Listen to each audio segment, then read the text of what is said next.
রাত তখন প্রায় 11টা। শিমুলপুর গ্রামের চারপাশে গভীর অন্ধকার ছড়িয়ে আছে। কুয়াশা এত ঘন ছিল যে হাতের 5 আঙ্গুল দেখা যাচ্ছে না। সেই গ্রামের মাঝখানে একটি বড় শিমুল গাছ ছিল। তার শুকনো ডালপালা যেন মনে হচ্ছিল একটি প্রাচীন দানবের হাত।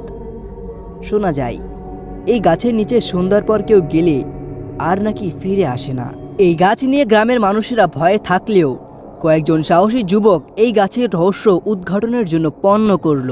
তাদের মধ্যে অন্যতম ছিল রাজু, মিলন এবং কুদুস।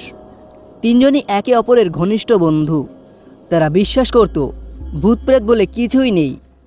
এই ঘটনাটি এখন শুরু হবে, কিন্তু ঘটনাটি শুরু করার আগে যারা যারা এখনও লাইক আর সাবস্ক্রাইব করনি তারা প্লিজ লাইক সাবস্ক্রাইব করে পাশে থাকুন।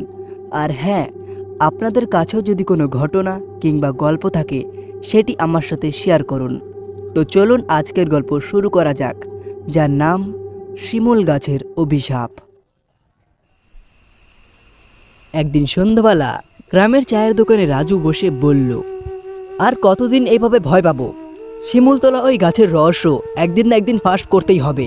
মিলন একটু ভয় পেয়ে বলল, ভাই এইসব নিয়ে খেলতে যেও না, বড়দের মুখে শুনেছি ওই গাছে অভিশপ্ত আত্মা বাস করে।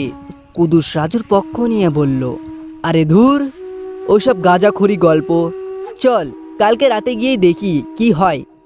পরের দিন রাতে তিনজন হাতে টর্চ আর লাঠি নিয়ে শিমুল গাছের কাছে যাওয়ার পরিকল্পনা করল। গ্রামের লোকজনেরা তাদের নিষেধ করেছিল। বুড়ো মতবররা তো চিৎকার করে বলেছিলেন, তোমরা যদি ওই গাছের কাছে যাও ফিরে আসবে না, কিন্তু আমি বলছি ওটা অভিশপ্ত গাছ। তারা এইসব কথায় পাত্তা না দিয়ে রাত 12টার সময় গাছের দিকে রওনা দিল।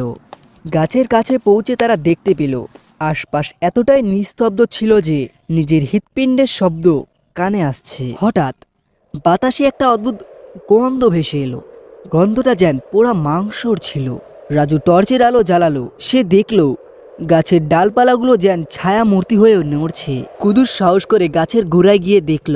সে দেখতে পেল কয়টি হাড় নিচে পড়ে আছে কিংবা ছড়ানো আছে, আর সেইগুলো হাড় আর কারণ নয়, মানুষেরই ছিল।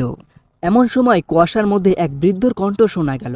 কণ্ঠটা কর্কশ এবং ভয়ঙ্কর। তিনি বললেন, কেন এসেছো এখানে? এই গাছের অভিশাপ তোমাদের শেষ করবে। তারা চারপাশে তাকিয়ে দেখল কোথাও কেউ নেই। কণ্ঠটি আবার শোনা গেল, ফিরে যাও, নইলে তোমাদের পরিণাম মৃত্যুর চেয়েও ভয়ঙ্কর হবে। মিলন ভয় পেয়ে কাঁপতে কাঁপতে বলল, চল না ভাই, বাড়ি ফিরে যাই। কিন্তু রাজু রেগে গিয়ে বলল, আমরা এখানে এসেছি সত্যিটা জানতে। এখন যদি ফিরে যাই সেটা কাপুরুষতা বলা হবে। হঠাৎ গাছের নিচে মাটি ফুঁড়ে এক বৃদ্ধ ছায়ামূর্তি দেখা দিল। তার চুল এলোমেলো, চোখগুলো লাল আগুনের মতো। সে বলল, এই গাছের নিচেই একসময় আমার জীবন্ত দেওয়া হয়েছিল। আমি ছিলাম এই গ্রামেরই এক ছেলে। আমার নাম ছিল নয়ন। গ্রামের জমিদার আমাকে মিথ্যে অপবাদ দিয়ে নির্যাতন করেছিল। আমাকে এই গাছে বেঁধে আগুনে পুড়ে মেরে ফেলেছিল। সেই থেকে আমার আত্মা এই গাছের সাথেই বাঁধা। কেউ এলে আমি তাকে সতর্ক করি, কারণ আমার কষ্ট কেউ বুঝতে চায় না। তিনজন নয়নের কথা শুনে স্তম্ভিত হয়ে গেল। রাজু জিজ্ঞাসা করল, তাহলে কিভাবে তোমার মুক্তি হবে? নয়ন বলল, আমার আত্মা মুক্তি তখনই হবে যখন কেউ আমার কব্বরের কাছে প্রদীপ জ্বালিয়ে ক্ষমা চাইবে। তিনজন সিদ্ধান্ত নিল যে নয়নের আত্মাকে মুক্তি দেবে। তারা পরের দিন সকালে নয়নের কব্বর খুঁজে বের করলো। কব্বরের পাশে প্রদীপ জ্বালিয়ে প্রার্থনা করতে শুরু করলো। রাত বাড়তেই শিমুল গাছের ডালপালাগুলো ঝড়ের মতো নড়তে শুরু করলো।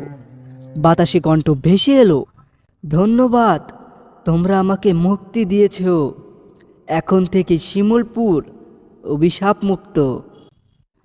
তো বন্ধুরা, আজকের গল্প কেমন লাগলো সেটি কমেন্ট করে জানিয়ে দিবেন। আর সাবস্ক্রাইব করতে ভুলবেন না। আপনাদের কাছেও যদি কোনো গল্প কিংবা ঘটনা থাকে সেটি আমার সাথে শেয়ার করতে পারেন। তো চলুন বন্ধুরা, দেখা হচ্ছে নতুন কোনো গল্পে। ততক্ষণ ভালো থাকবেন, সুস্থ থাকবেন। ধন্যবাদ।